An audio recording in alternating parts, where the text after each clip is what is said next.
ધમકી આલે બીક લાગે તને જોરથી બોલો તો બીક હું ધંધા આ માનસિકતા ક્યાં સુધી? ભગવાન સૌના છે. મંદિરમાં પ્રવેશતા અટકાવ્યા, જાતિ વિરુદ્ધ ગાળો અને જાનથી મારી નાખવાની ધમકી. મહેસાણામાં મંદિર પ્રવેશ મુદ્દે મોટો વિવાદ. મહેસાણાના આંબલિયાસણમાં મંદિર પ્રવેશ મુદ્દે વિવાદ સામે આવ્યો છે. આંબલિયાસણ સ્ટેશન પાસે આવેલા મહાદેવ મંદિરમાં અનુસૂચિત જાતિના પરિવારને મંદિર પ્રવેશતા અટકાવ્યાનો આક્ષેપ થયો છે. ફરિયાદ મુજબ આરોપીઓએ ફરિયાદીને જાતિ વિરુદ્ધ અપમાનજનક શબ્દો બોલી મંદિરમાં જતા અટકાવ્યા હતા. એટલું જ નહીં, ફરિયાદીની બહેન સાથે અયોગ્ય વર્તન કરી ઝપાઝપી કરવામાં આવી હોવાનો અને જાનથી મારી નાખવાની ધમકી આપ્યાનો પણ આક્ષેપ છે.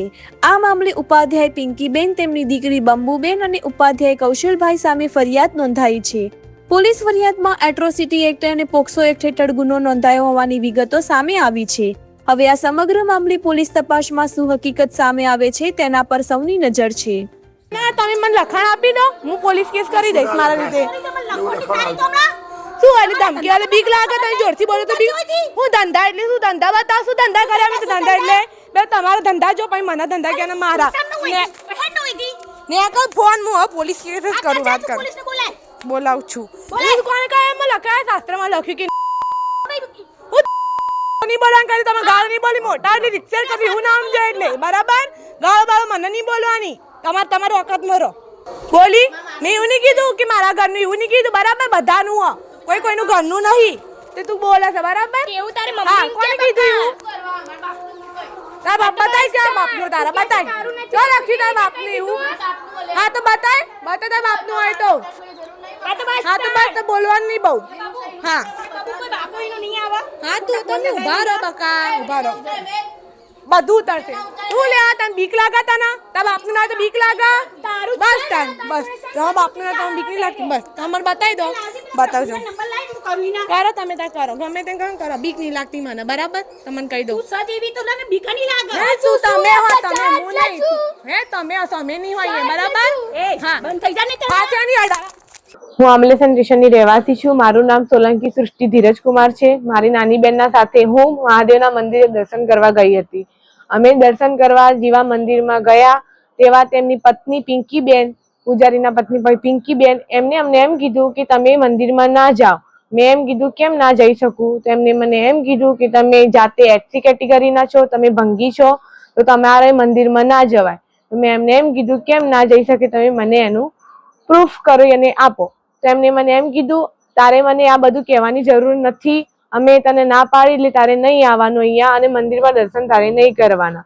તો મેં એમને થોડું કીધું, મેં કીધું કેમ ના જઈ શકું? તો એ મને ગાળો બોલવા માંડ્યા. મને એમ કીધું કે તું જતી રહે તો તને મારીશ ને એમ તેમ મને ધમકી આપવા માંડ્યા. તો મેં એમનો વિડીયો બનાવવા લાગી. તો વિડીયો બનાવતી હતી તો તેમની નાની છોકરીને ખબર પડી.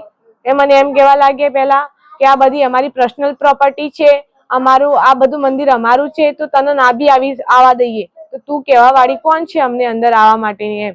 તો મેં એમને એમ કીધું કે કેમ ના આવી શકું? તો એમને ખબર પડી કે હું વિડીયો બનાવું છું. તો એમના હસબન્ડ કૌશલભાઈને બોલાવીને મારા જોડેથી હાથમાંથી ફોન છીનવી લીધો અને અમારા ઉપર ઝપાઝપી કરવા લાગ્યા.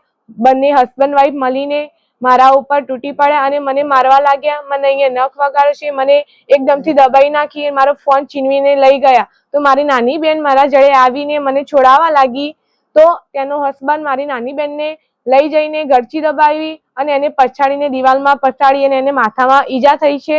પછી એમના પત્ની ખુદ મારી બેનને મારવા લાગ્યા. એમના ઘરવાળા મને ફરીથી મારા ઉપર ઝપાઝપી કરવા લાગ્યા. પછી અમને ધમકી આપવા લાગ્યા કે જો તમે આગળ જઈને ફરિયાદ કરશો તો અમે તને મારી નાખીશું અને જો તું એસસી કેટેગરીની છે, તું કશું કરી નહીં શકત અને ગામમાં રહેવા નહીં દઈએ અને એમ કહેવા લાગ્યા. અને મારા મા બાપ નથી, મારી મમ્મી અમદાવાદ કમાવા માટે બહાર ગયેલી છે, હું અને મારી નાની બેન મારા દાદા સાથે રહું છું, મારા પિતા નથી. તો મને એમ કહેવા લાગી તમે લોકો કે ખરાબ કામ કૃત્ય કરો છો, એ રીતે મને ધમકાવા લાગી અને મને દલીલ કરવા લાગી. પછી મેં એમ કીધું તમે મને આ રીતે ના કહી શકો. પછી એના ખુદ એના ઘરવાળો પછી આવીને મને લાપોટ ઝપટ કરવા લાગ્યો અને મને બરાબર શરીરે બેડ રીતે ટચ કરવા લાગ્યો. મારી નાની બેનને બી આખી દબોચી નાખી, એના ઉપર ચડી બેઠો અને ગરચી દબાવવા લાગ્યો. પછી એને ફોન છીનવી હું મારો બચાવ કરવા માટે બહાર ગઈ અને હું કોકની મદદ લેવા ગઈ.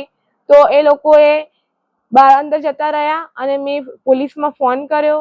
પછી એ લોકો આવ્યા, પછી અમને ગાડીમાં બેસાડીને લઈ ગયા. તો એ બેન પછી મને સમજાવવા લાગ્યા કે બેન તું આવું ના કરીશ. પહેલા મને ધમકી આલીને પછી એમ કે છે કે તું આવું ના કરીશ, તું કશું નહીં કરી શકે, કે તું પાછી વળી જા અહીંયાથી.